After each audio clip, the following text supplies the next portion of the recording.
नहीं सर। हाँ, ओके। तो वो लेवल के क्वेश्चन अगर आपने प्रॉपरली प्रैक्टिस किए है ना, तो आपको ऑलमोस्ट वहां पे आउट ऑफ 80 25 मार्क्स का वहां पे फायदा हो सकता है। ऑलमोस्ट 22 25 मार्क्स का वहां पे आपको एडवांटेज हो जाएगा। आपका उतने मार्क्स का प्रिपरेशन हो गया ऐसा हम लोग वहां पे एज्यूम कर सकते हैं, if you are able to solve all the question of the unit test 1। Unit test 1 के सारे क्वेश्चन अगर आपको आ गए, इसका मतलब आपका वहां पे 22 मार्क्स का वहां पे वेटेज है उसको। और सेम नॉलेज यूज करके आपको फ्रिक्शन तक सर जाने वॉइस आ रहा है। अच्छा, डिस्टर्बेंस आ रहा है क्या? हाँ सर। माइक से आवाज आ रहा है। एक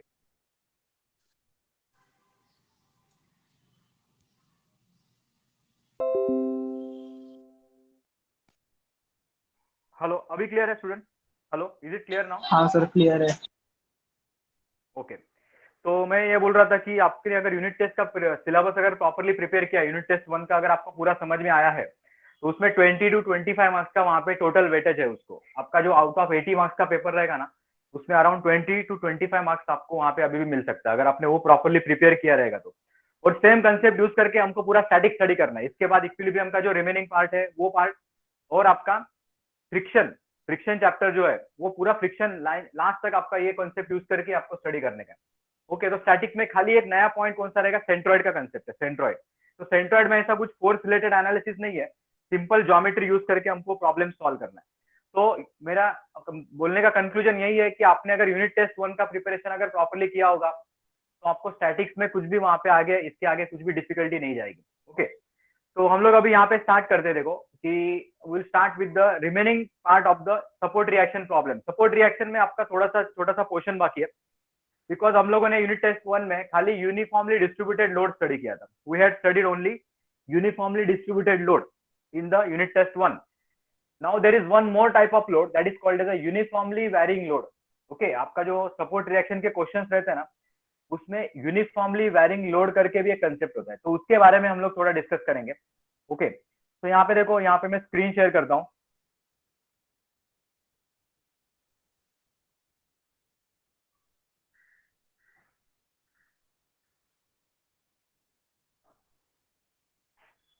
ओके, तो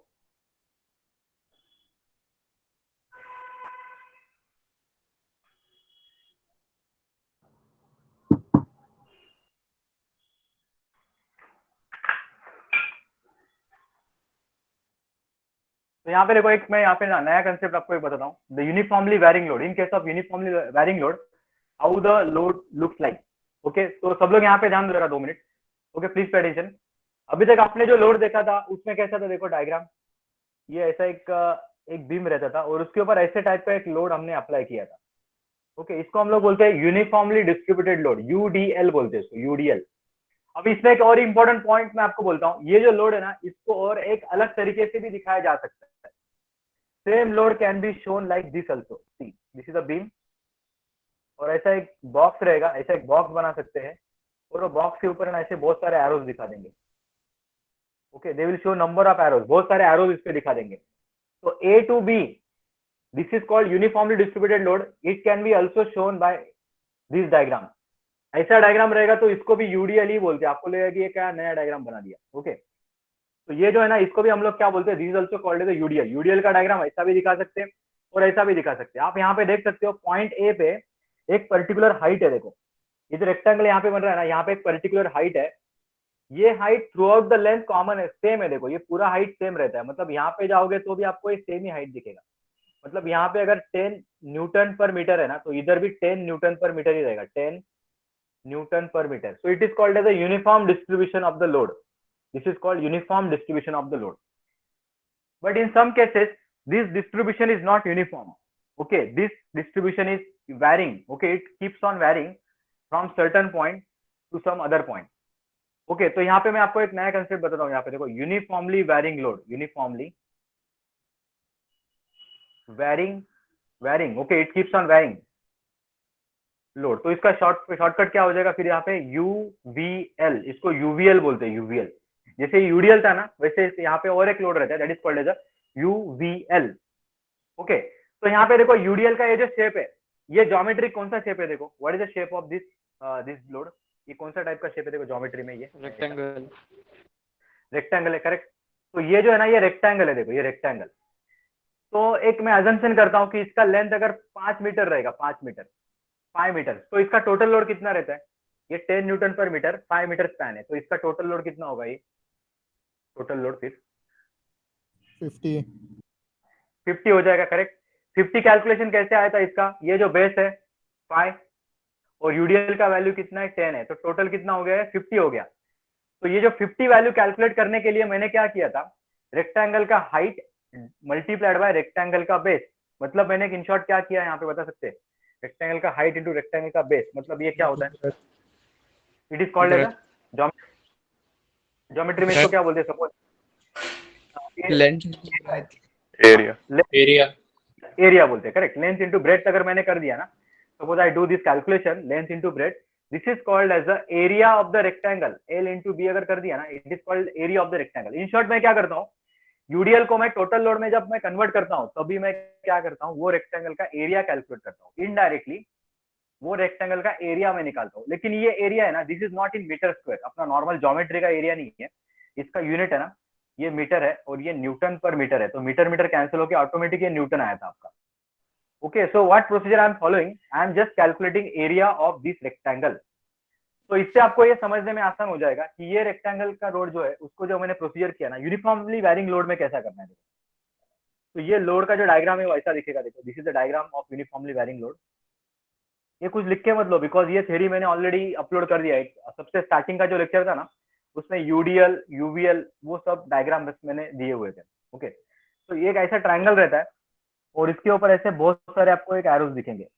this number of arrow, actually इसका कुछ क्वांटिटी फिक्स नहीं रहता, आपको लगेगा कि ये कितना एरोज ड्रॉ करने का, ये डायग्राम ड्रॉ करने वाला कितना भी एरो बना सकता है। ये खाली है ना उसका रिप्रेजेंटेशन है। आप मतलब ऐसा मत सोचो कि यहाँ पे 10 एरोज होने चाहिए, यहाँ पे 9 एरोज होने चाहिए, ऐसा कुछ नहीं है। ये कितना भी चाहिए आप बना सकते हो, ये खाली रिप्रेजेंटेशन है। This is only representation that it is the uniformly varying load.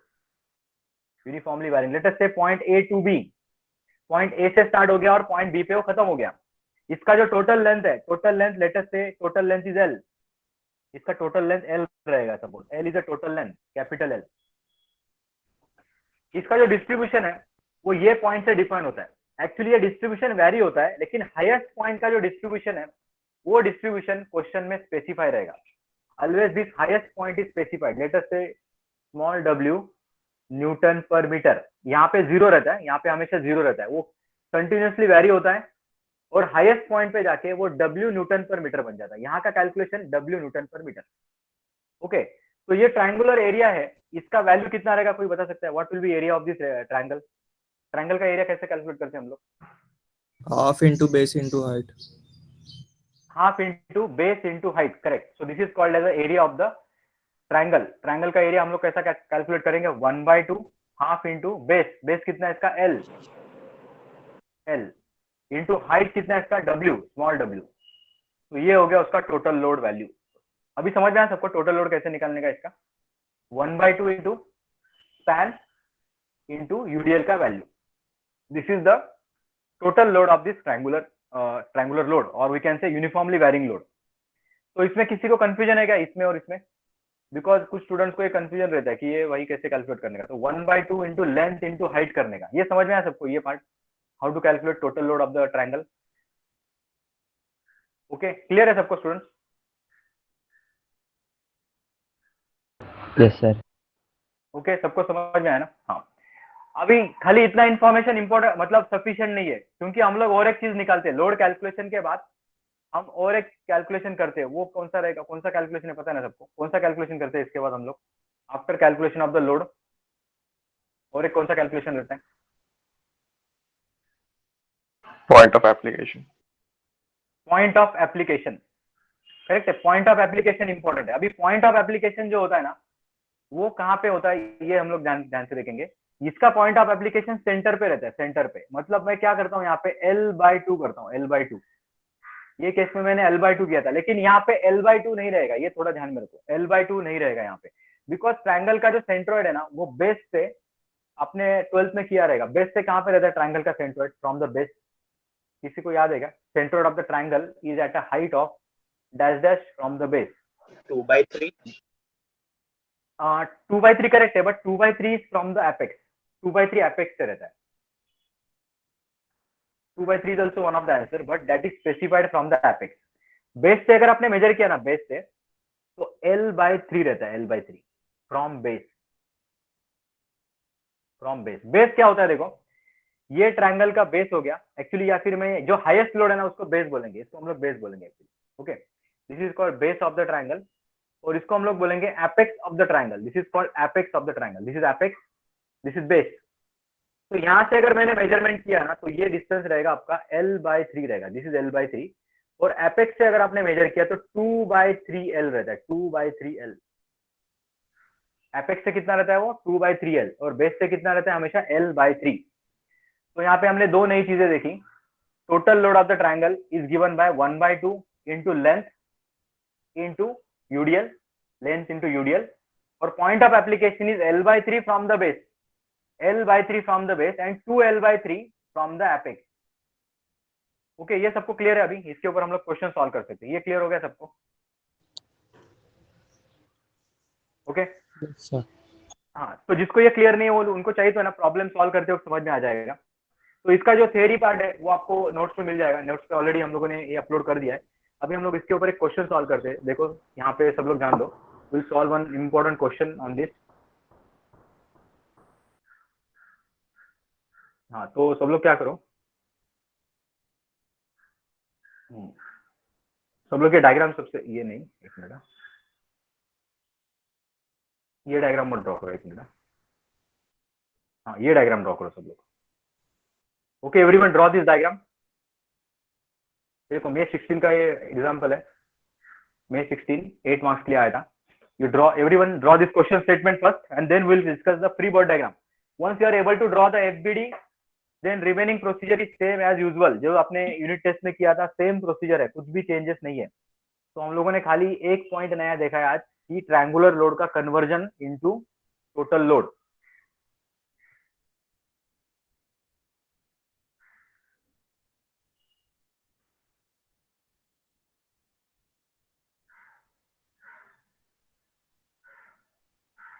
वहां पे जो सर्कल बना है ना, वो सर्कल भी एक रोलर है. वो रोलर सपोर्ट के लिए कभी कभी डायग्राम ऐसा दिखा सकते हैं, तो ये थोड़ा ध्यान में रखो. That circle is also the roller, it is also called as a roller support. Okay, that is one of the. हाँ बोलो.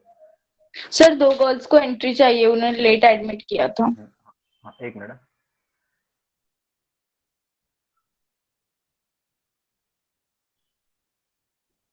Okay,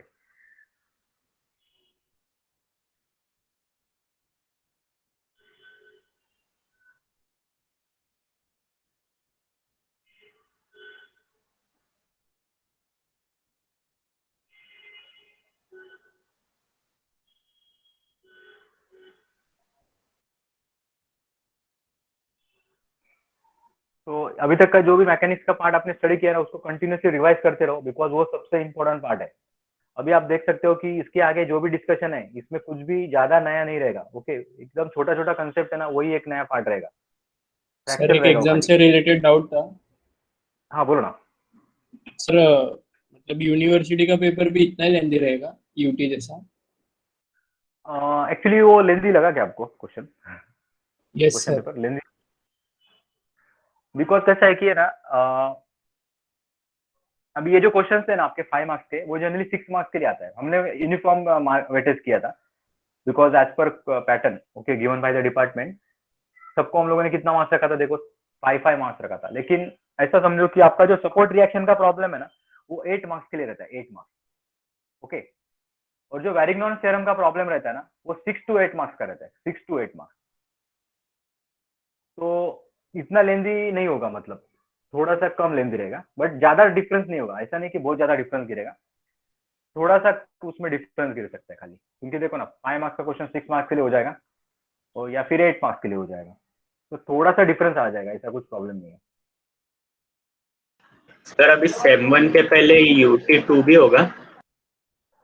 yes yes, unit test 2 भी रहेगा आपका. Generally it is schedule in first week of the April के second week में schedule रहेगा आपका. देखो सेकंड वीक है ना आपका अप्रैल का.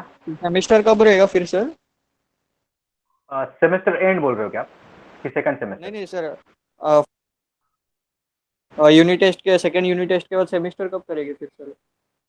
नहीं एक बार यूनिट टेस्ट 2 हो गया ना आपका, तो हाँ, सर। फिर डायरेक्ट फिर आपका ओरल एक वाइवा रहेगा, ओरल एग्जामिनेशन, उसके हाँ, बाद डायरेक्ट एग्जाम रहेगा ऐसा। अच्छा। यूनिट टेस्ट 2 हो सर- गया मतलब आपका एकेडमिक खत्म, सेम 1 का खत्म हो गया ऐसे। अच्छा सर, सेम 1 खत्म तो सेमेस्टर नहीं? Yes yes yes yes yes. मतलब ये सब उसके ये बाद सर यूनिट 2 भी सर क्या ऑनलाइन रहेगा? यूनिट टेस्ट 2 भी ऑनलाइन रहेगा, बराबर बोल रहे हो तुम, यूनिट अच्छा टेस्ट ऑनलाइन है ऑनलाइन। ना? ओके। हाँ online। मतलब अभी सर अभी हमारे सेकंड यूनिट भी ऑनलाइन हो जाएगा फिर डायरेक्ट सेकंड सेमेस्टर के लिए? हाँ मतलब एकेडमिक वाइज मतलब सिखाने का आपका डायरेक्ट सेकंड सेम में स्टार्ट होगा, बीच में आपका बहुत सारा एग्जामिनेशन रहेगा, जैसे बीडब्ल्यू का वाइवा रहेगा, आपका मैकेनिक्स का वाइवा रहेगा, उसके बाद आपका सबमिशन रहेगा टर्म ऑफ का। हाँ तब सर इसमें वो आपको भी ऑनलाइन ही assignment- होगा ना वाइवा फिर? सब हाँ everything online, yes correct. Okay sir. हाँ उसके बाद फिर एग्जाम होने के बाद फिर वो सेकंड सेमेस्टर का टीचिंग आपका स्टार्ट हो जाएगा ऐसे। Okay sir. Sir term work में क्या अब तक कुछ मिला नहीं है टर्म वर्क का? टर्म वर्क का कुछ टेंशन मत लो, टर्म वर्क का हम प्रोवाइड कर देंगे आपको, कि वो हो जाएगा, इतना लेंदी नहीं रहेगा, तो थोड़ा सैटरडे संडे एक आध दिन बैठ जाओगे ना तो हो जाएगा। लेकिन मैकेनिक्स का तो मैं गारंटी देता हूँ ज्यादा लेंदी नहीं रहेगा, हो जाएगा वो। ओके थोड़ा लिखना पड़ेगा आपको, खाली वो लिखने का प्रैक्टिस करना पड़ेगा, सैटरडे संडे थोड़ा बैठ जाओगे ना हो जाएगा, क्योंकि अपना Okay. सिलेबस 3 to 4 3 मॉडल्स हो जाते हैं ना, तो असाइनमेंट्स के कुछ क्वेश्चन दे दूंगा मैं आपको, सिंपल सिंपल जैसे आप होमवर्क के लिए करते हो वैसे ही क्वेश्चन रहेंगे, एक एक दो क्वेश्चन रहेंगे। और प्रैक्टिकल का ऐसा अपना एक बार प्रैक्टिकल खत्म हो जाएगा तो मैं उसका मैनुअल के बारे में आपको बोल दूंगा कि वो 5 पेजेस लिखने का होगा, ज्यादा नहीं लिखना पड़ेगा, 5 पेजेस में हम लोग खत्म कर देंगे उसको, ठीक है। हाँ तो इसमें देखो ये डायग्राम है करेक्ट, ऐसा डायग्राम आपने ड्रॉ किया, यहाँ पे उन्होंने डायग्राम प्रिंटेड डायग्राम में ये एरोज थोड़े मिसिंग थे, वो थोड़ा ध्यान में रखो, these arrows were missing, so just keep in mind you have to draw these arrows also. Okay done student, diagram समझ, ये डायग्राम आपने ड्रॉ किया सब लोगों ने, डिस्कशन करते हैं इसका। ओके हाँ तो इसमें क्या करना है देखो, इसका मेरे को ये जो लोड है ना इसका कन्वर्जन करने का मुझे। ओके तो कन्वर्जन यहाँ पे सब लोग ध्यान दो, ये अभी ट्रायंगल दिख रहा है सबको, ट्रायंगल, तो सबसे पहला स्टेप क्या है, स्टेप 1 यहाँ पे लिखता हूँ मैं, स्टेप 1। आपको सॉल्यूशन में ऐसा स्टेप वगैरह नहीं लिखना है, मैं आपको खाली ये जस्ट एक कन्वीनियंस के लिए बता रहा हूँ। स्टेप 1 में टोटल लोड कैलकुलेशन, पहले लोड कैलकुलेट करना है, लोड कैलकुलेशन करना है। देखो लोड कैलकुलेशन के लिए मैंने क्या गाइडलाइन बोला था आपको, क्या करना पड़ता है लोड कैलकुलेशन में, फॉर्मूला क्या है टोटल लोड का, एरिया ऑफ ट्रायंगल। इसका एरिया निकालना पड़ेगा, बराबर है। तो half 1 by into base into ये कितना लेंथ है, 6 लेंथ है उसका 6, और ये हाइट कितना है उसका 20, तो ये 60 आ जाता है इसका आंसर। देखो 60 किलो न्यूटन, 60 न्यूटन आया, 60 न्यूटन, बराबर है, ये 60 न्यूटन आया। स्टेप 2 में बहुत बार लोग गलती करते हैं, स्टेप 2 सब लोग ध्यान दो यहाँ पे, 100% स्टूडेंट्स यहाँ पे ध्यान दो, पॉइंट ऑफ एप्लीकेशन, इसमें बहुत बार लोग गड़बड़ होते हैं, पॉइंट ऑफ एप्लीकेशन, लेकिन ये हम लोगों ने ऑलरेडी अभी डिस्कस किया है। पॉइंट ऑफ एप्लीकेशन क्या रहता है इसका, अभी हमने डिस्कस किया था, क्या रहता है ये, L/3। L/3 लेंथ कितना है इसका, 6 डिवाइडेड बाई 3, ये आंसर अगर आप कैलकुलेट करोगे ना, ये दोनों साइड से सेम नहीं आता है, ये थोड़ा ध्यान में रखो। 6/3 जो है ना वो 2 मीटर है, 2 मीटर मतलब एक साइड से अगर आप 2 मीटर पकड़ोगे तो दूसरे साइड से ऑटोमेटिक कितना आ जाएगा, फिर एक साइड से अगर 2 मीटर लिया 4 मीटर तो दूसरे साइड से 4 मीटर आ जाएगा। ओके तो उसके लिए सेपरेटली 2L/3 करने की जरूरत नहीं है, ये मैं आपको बताता हूँ क्या करने का। देखो 6/3 2 मीटर आंसर आया ना, यहाँ पे लिखने का फ्रॉम कौन से पॉइंट से रहेगा, ये ए पॉइंट से रहेगा कि बी पॉइंट से रहेगा, ये 2 मीटर B। मेजरमेंट बी ये बी से रहेगा। ये सब लोग थोड़ा ध्यान से सुन लो, बाकी स्टूडेंट भी ये थोड़ा ध्यान से सुनो, 2 meter from capital B, because ये ट्रायंगल को थोड़ा ऑब्जर्व करो, ये ट्रायंगल का इधर है ना, इधर एपेक्स है, एपेक्स, और यहाँ पे उसका बेस है, तो जहाँ पे सबसे ज्यादा लोड रहता है, हाईएस्ट लोड रहता है, वहां से L/3 लिखने का। तो 2 मीटर लिखने के बाद ब्रैकेट में वो कहाँ से मेजर करना है ये भी लिखना जरूरी है। हम लोगों ने यूडीएल में ये नहीं लिखा था, बिकॉज क्या होता है, मिड पॉइंट है ना, मिड पॉइंट दोनों साइड से सेम ही आने वाला है, इसके लिए हम लोग नहीं बोलते कि ए से, अगर ये यूडीएल रहता तो 3 मीटर, यहाँ से भी 3 मीटर और यहाँ से भी 3 मीटर है, तो वो केस में मैं ये पॉइंट स्पेसिफाई नहीं किया था। लेकिन अभी यूवीएल में in case of uniformly varying load you must specify from which point you are measuring this L/3 distance, और ये हमेशा हाईएस्ट पॉइंट से रहता है। अभी हम लोग now we are in position to draw the free body diagram. अभी एफबीडी देखो कैसा करेंगे हम लोग, यहाँ से स्टार्ट होने वाला है और ये यहाँ पे खत्म होने वाला है, ठीक है। मैं क्या करता हूँ, पहले टोटल स्पैन बना देता हूँ इसका। ये टोटल स्पैन है, ये देखो, ये बीम का टोटल स्पैन बना दिया। अभी देखो सबसे important part, hinge support two reactions already हम लोगों ने देखा है, हिंज सपोर्ट का ऑलरेडी आपने यूनिट टेस्ट 1 में किया हुआ है। This is called HA, this is called VA। Roller support 1 reaction, ये भी हम लोगों ने देखा, it is called VE। Roller support का रिएक्शन VE रहता है। यहाँ पे जो बी पॉइंट है, देखो बी पॉइंट, इसके बीच में अगर आप 2 मीटर रखोगे ना, तो ये पॉइंट रफली यहाँ पे आ जाएगा। देखो यहाँ पे किधर तो ये पॉइंट आ जाएगा। तो इसको मैं 2 पार्ट में कैसे डिवाइड करता हूँ, देखो, these are not 2 equal part. This is 2 meter from the base and 4 meter from the apex. तो 6 मीटर को मैंने 2 पार्ट में डिवाइड कर दिया। 2 मीटर फ्रॉम द बेस मतलब पॉइंट बी से 2 मीटर, तो ऑटोमेटिकली यहाँ से 4 मीटर आ जाएगा, बिकॉज 6 - 2 यहाँ पे 4 मीटर आंसर आ जाएगा। और ये जो टोटल लोड का वैल्यू है, इसका कैलकुलेशन मैंने यहाँ पे कर दिया था, it is 60 newton. 60 newton. Now from this point to this point there is no load, तो सी पॉइंट तक मुझे कुछ भी यहाँ पे नहीं करना है, इसको मुझे एज इट इज रखना है। You have to keep this as it is, no change, 2 meter. Okay, इसको कॉपी कर रहा हूँ मैं, कुछ भी नहीं कर रहा हूँ। अभी ये जो 50 न्यूटन का लोड है, अभी तक हम लोगों ने पूरे सिलेबस में यही देखा है कि जो फोर्स इंक्लाइन रहता है उसको रिजॉल्व करना पड़ेगा। तो ये कंपोनेंट बन जाएगा आपका 50 sin 60 और ये 50 cos 60 बन जाएगा। तो ये मैं अकॉर्डिंगली यहाँ पे कंपोनेंट्स लिख दूंगा मैं। Components of the force are 50 sin 60, दिस इज 50 cos 60। सर Now वो this point, 60 न्यूटन कहाँ से आया सर?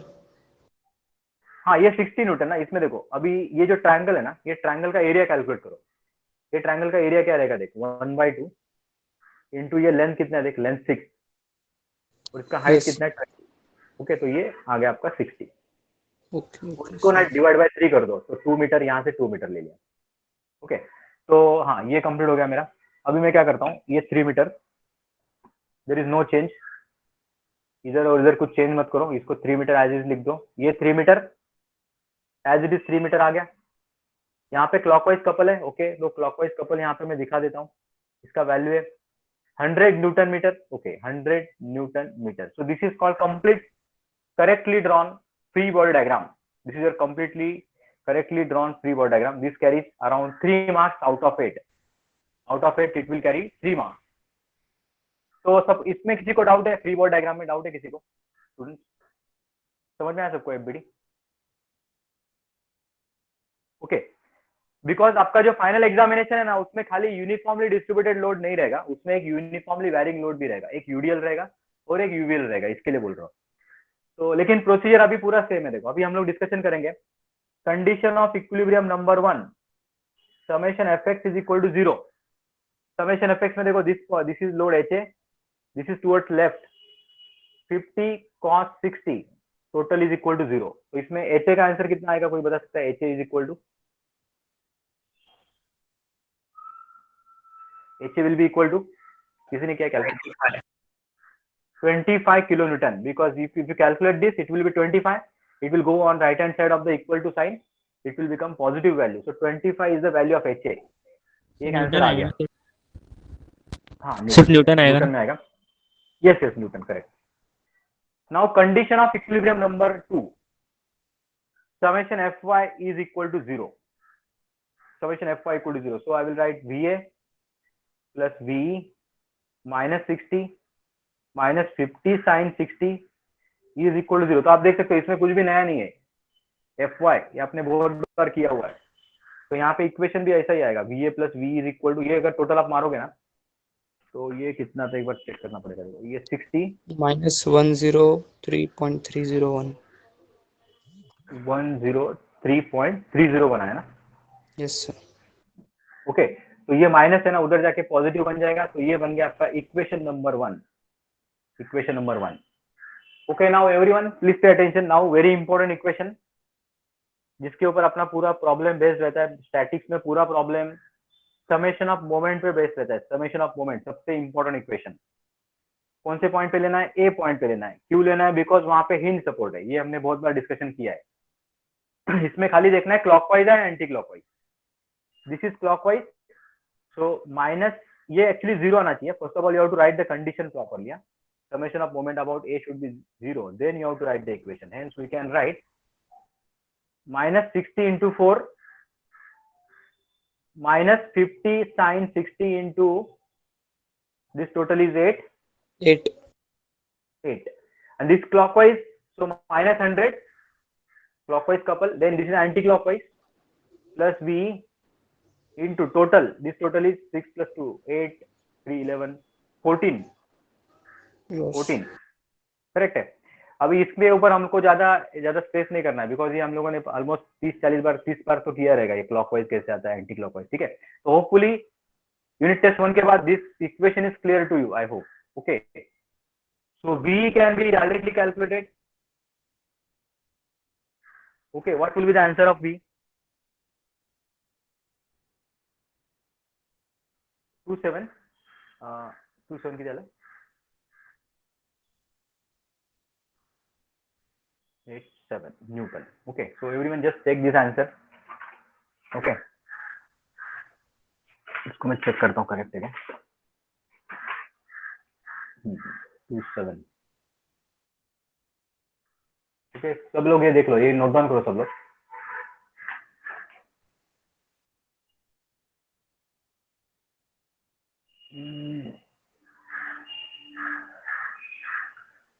इधर चेक करो ना, 27 ही आता है कि कुछ और आता है आंसर जरा, क्योंकि इधर थोड़ा अलग दिख रहा है. 50 sin 16 to 8 minus 100 49.029.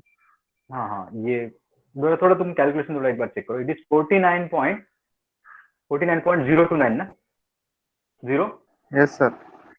है ना, न्यूटन. ये आंसर एक्चुअली V का. अभी ये V का आंसर यहाँ पे रख दो. अभी ये सिंपल मैथमेटिक्स है, इसके ऊपर हम लोग ज्यादा अभी डिस्कशन नहीं करेंगे, because you can directly keep this value over here and you get the value of VA as कितना आता है, 54 आता है समथिंग, 54.3 आता है क्या, देखो एक बार.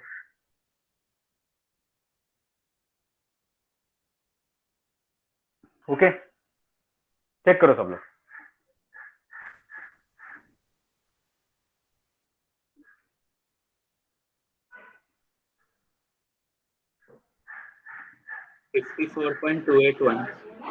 Okay, 54.281. So everyone just you can go through. Okay, जिसको समझ में नहीं आया वो लोग थोड़ा ये देख लो एक बार.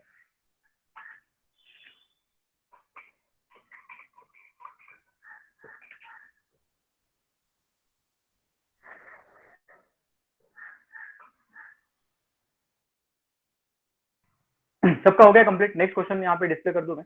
Sir 2 minute. हाँ, लिख लो ये.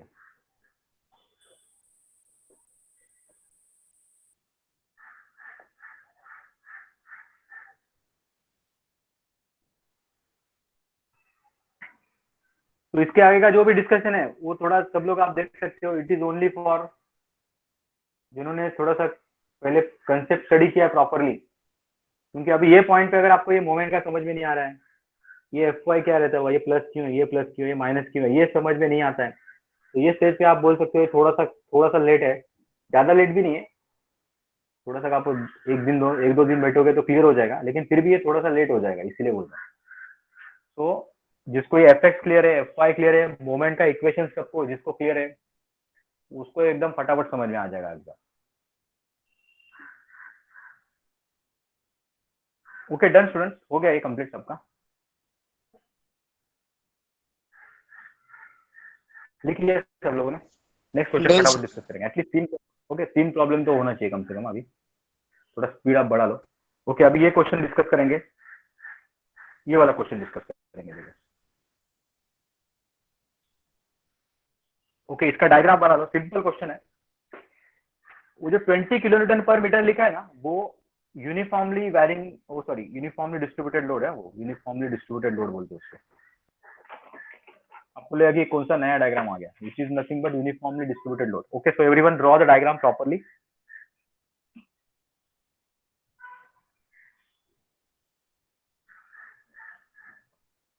ओके, हॉरिजॉन्टल बीम है, हॉरिजॉन्टल बीम.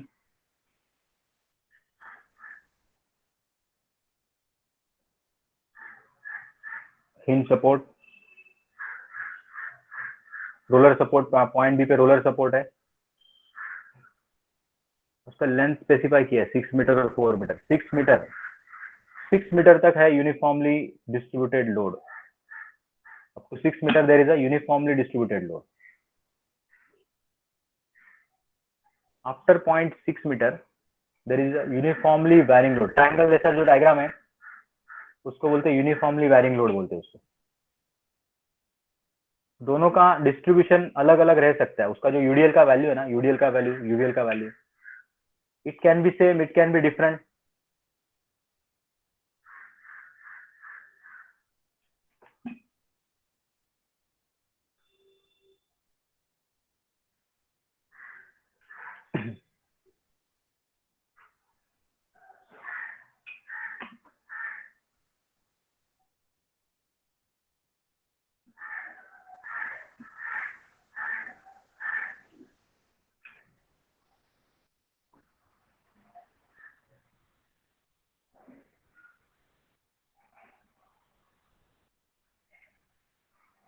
तो इसका जब आप एफबीडी बनाओगे तो थोड़ा कॉन्सेंट्रेशन से बनाओ, क्योंकि एफबीडी रॉन्ग आ गया ना, आगे कुछ भी आपके मेहनत का फायदा नहीं है, फिर वो 0 मार्क्स मिलेगा. एफबीडी रॉन्ग रहेगा तो एफबीडी सबसे इंपॉर्टेंट है इसमें.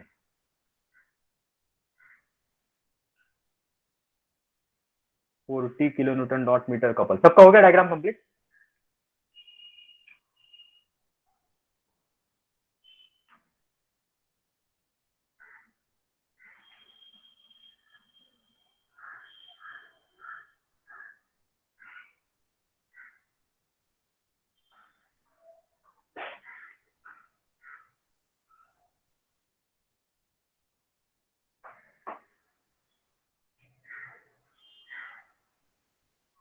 हो गया सबका डायग्राम कंप्लीट?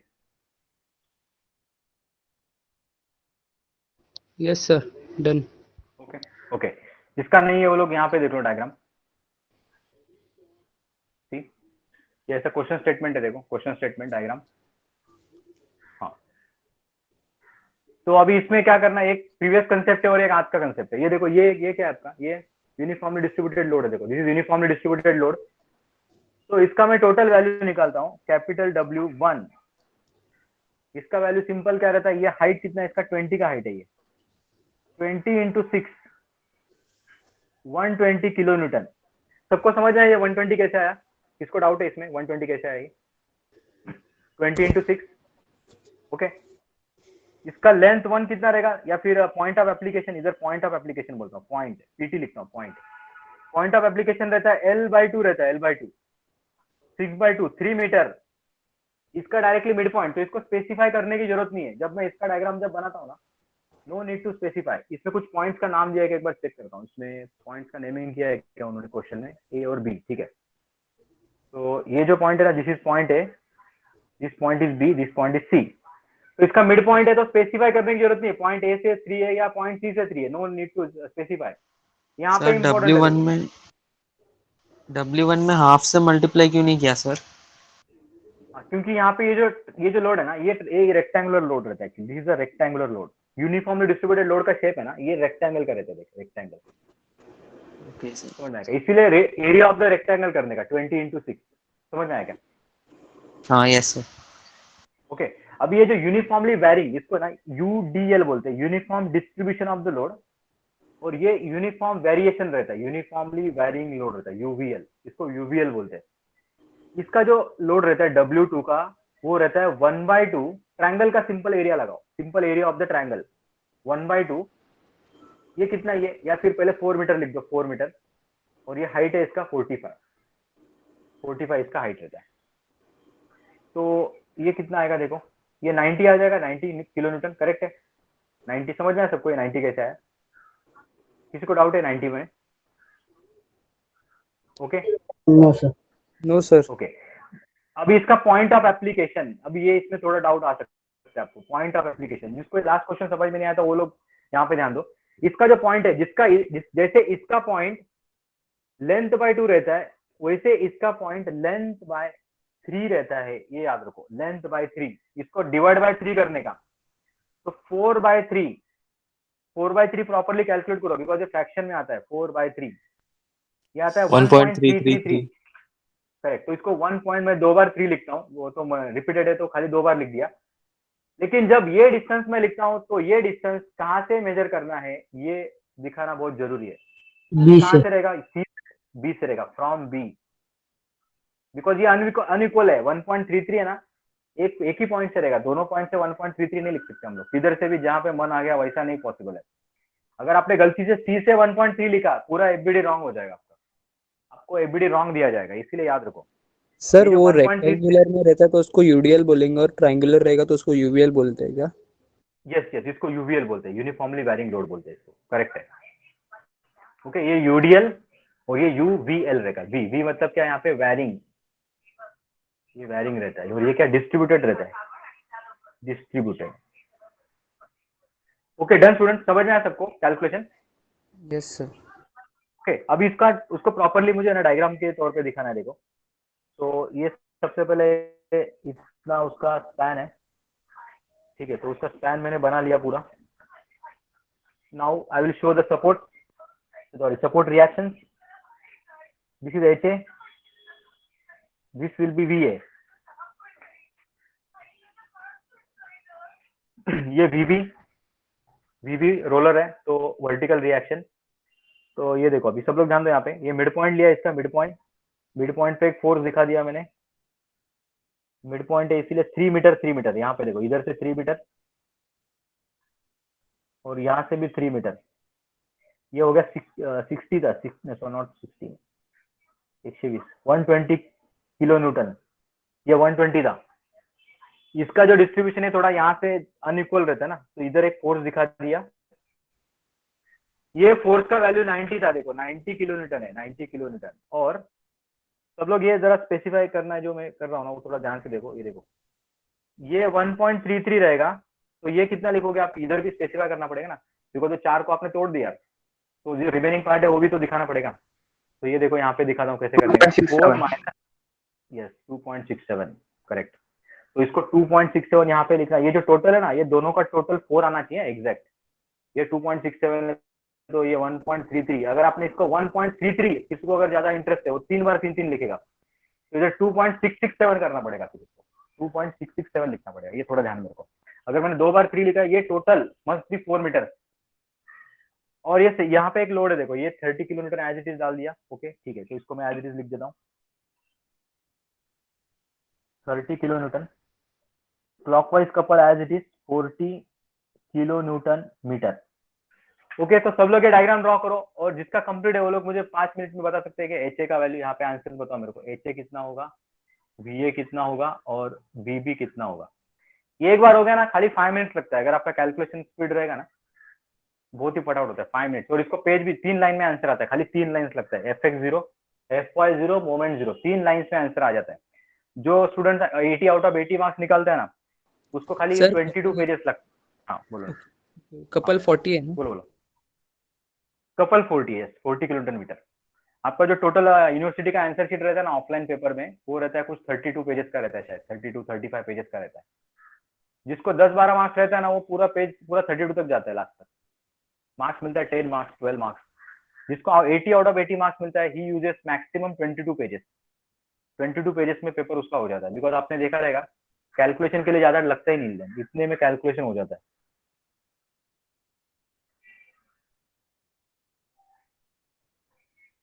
क्वेश्चन लिखने का नहीं रहता है, डायरेक्टली एफबीडी से स्टार्ट करना होता है।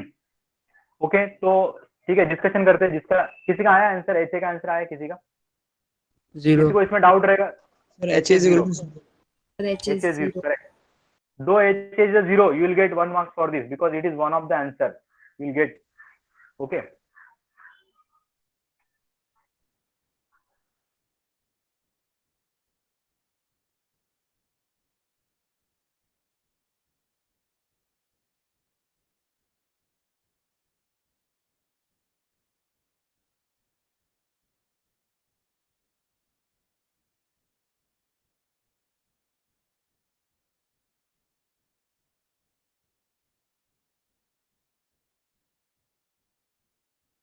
हेलो सर, आप हो ना?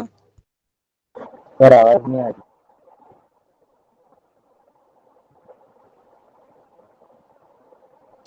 Hello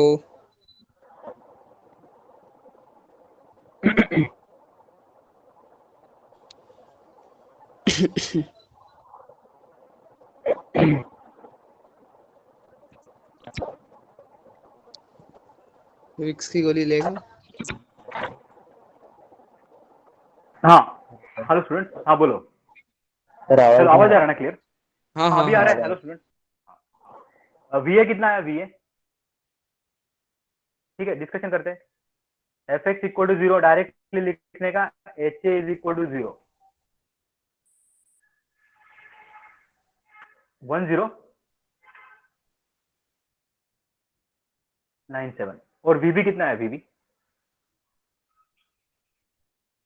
03। Okay students, so let us check the answer. F Y 0 पे मैं डायरेक्ट लिखता हूँ VA plus VB -120 -30 -90 is equal to 0. So directly I can write VA plus VB is equal to, देखो यहाँ पे 120 plus 30 plus 90, तो 240 आता है। देखो I can directly write VA plus VB must be equal to sir आपने 240. 120 -30 डाला ना, आपने कैलकुलेटर में +30 डाला। हाँ एक्चुअली मैंने सबको राइट हैंड साइड पे लेके गया उसको, ओके मतलब ओके ये ओके। पूरा है ना, तो टोटल 240 करेक्ट आता है मेरे ख्याल से ना, जिन्होंने सॉल्व किया। Is it correct? VA plus VB। Yes yes sir. Yes sir. हाँ ये तो मैंने क्या कर दिया, आप इवन एग्जाम में भी क्या कर देंगे, आपको पता है ना उधर जाके वो माइनस होने वाला है। तो डायरेक्टली ये देखो, मैं जो यहाँ पे लिख रहा हूँ ना उतना लिखोगे तो भी फुल मार्क्स मिलेगा आपको। ओके, समेशन मोमेंट, ये क्लॉकवाइज, ये क्लॉकवाइज, ये तो ऑलरेडी क्लॉकवाइज है, ये भी क्लॉकवाइज। तो ये देखो -120 into 3 -30 into 6 -40 -90 into 8.67, okay, plus VB into 10। Is it correct? Equation correct है? सब लोग देख लो एक बार। ओके यहाँ पे चेक करता हूँ, -120 इंटू 3 -30 इंटू 6 -40 -90 इंटू 8.67, ये आंसर आता है देखो 130। हाँ ठीक है, इसको ए राइट में जाके पॉजिटिव बन जाएगा। ओके यहाँ पे लिख के रखता हूँ -1360.3 plus VB into 10 is equal to 0। तो VB is equal to direct this divided by this, तो 136 करेक्ट आंसर है, परफेक्ट। 136.03 किलो न्यूटन VB आ गया। अभी इसमें ना इक्वेशन आप जब एग्जाम में सॉल्व करोगे ना, आपको पता है VB का आंसर इतना है, तो इतना सिंपल कैलकुलेशन दिखाने की भी जरूरत नहीं है, ये याद रखो। डायरेक्टली लिखने का by putting VB in equation 1 you can directly write VA equal to, VA का डायरेक्ट आंसर लिखोगे ना तो भी चलेगा, इसमें आपको कोई मार्क्स कट नहीं होगा, बिकॉज इक्वेशन आपने लिखा है, VB मेरे पास है, तो ऑब्वियसली आपने इधर पुट के वो आंसर निकाला रहेगा, वो तो डायरेक्टली अंडरस्टूड है। तो यहाँ पे ऐसा आपका 8-9 जैसा पूरा वो स्टेप्स लिखने की भी जरूरत नहीं है, अगर आपको नॉलेज है कि बाबा क्या चल रहा है। तो -136.03, इसके पहले हमने डिटेल में कैलकुलेशन दिखाया, बिकॉज आपको पूरा प्रोसेस समझने के लिए हम लोगों ने दिखाया था। लेकिन आपने मेन इक्वेशन लिखने के बाद डायरेक्ट आंसर आप स्पेसिफाई कर सकते हो, 103.97 परफेक्ट आंसर है किलो न्यूटन में। तो आपने देखा रहेगा कैलकुलेशन में कुछ भी टाइम नहीं लगता है, टाइम वेस्ट नहीं होता है कैलकुलेशन में। कितना टाइम बाकी है अपना? हाँ ठीक है, सबको लिंक समझ आ आया स्टूडेंट? हाँ सर समझा। नेक्स्ट हो गया ना? हाँ। तो इसमें अभी ये क्वेश्चन है, एक क्वेश्चन मैं आपको होमवर्क के लिए दे दूंगा फिर, तो उसका खाली ना डायग्राम आप देख लो एक बार, 2 मिनट दूंगा खाली, सब लोग ध्यान दो यहाँ पे। ये देखो ये क्वेश्चन है, ये क्वेश्चन हम लोग चाहिए था ना, बाद में करेंगे ये question. Okay, I will show you one question, सब लोग थोड़ा 2 मिनट ध्यान दो यहाँ पे। ये देखो ये क्वेश्चन सबको एज अ होमवर्क के लिए ट्राई करना है। इसमें 50% स्टूडेंट गड़बड़ क्या करते हैं इसमें, बता सकता है क्या कोई? इसमें क्या चेंज है ये डायग्राम में? सर हिंज और रोलर अलग पोजीशन पे। यस यस करेक्ट, ये थोड़ा ध्यान से देखना पड़ेगा आपको। कभी कभी पूरा प्रोसेस पता रहता है, लेकिन वो गाय में क्या करते हैं, सबको प्रैक्टिस रहता है बी पॉइंट, पहले पॉइंट पे हिंज सपोर्ट रहता है, कभी भी ऐसा एज्यूम करके 2 रिएक्शन दिखा दोगे, पूरा बाद में गड़बड़ हो जाएगा।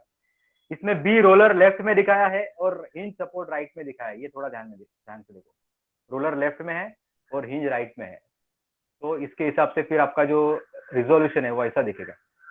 इसका सॉल्यूशन भी मैं अपलोड कर दूंगा, but still you have to don't refer the solution, first you solve the problem and then cross verify with the solution. Okay, तो ये क्वेश्चन खाली आप प्रैक्टिस के लिए घर पे सॉल्व करो, ये भी एग्जाम का क्वेश्चन है। ओके, तो इसके बाद जो रिमेनिंग पार्ट है ना वो हम लोग फिर नेक्स्ट लेक्चर में, थोड़ा 2 मिनट रुको, 1-2 मिनट में मैं आपका अटेंडेंस ले लेता हूँ। 1 2 3 4 5 नंबर इज एब्सेंट, 5 एब्सेंट है, 6 7 8 9 इज एब्सेंट, 17 18 एब्सेंट है, 17 18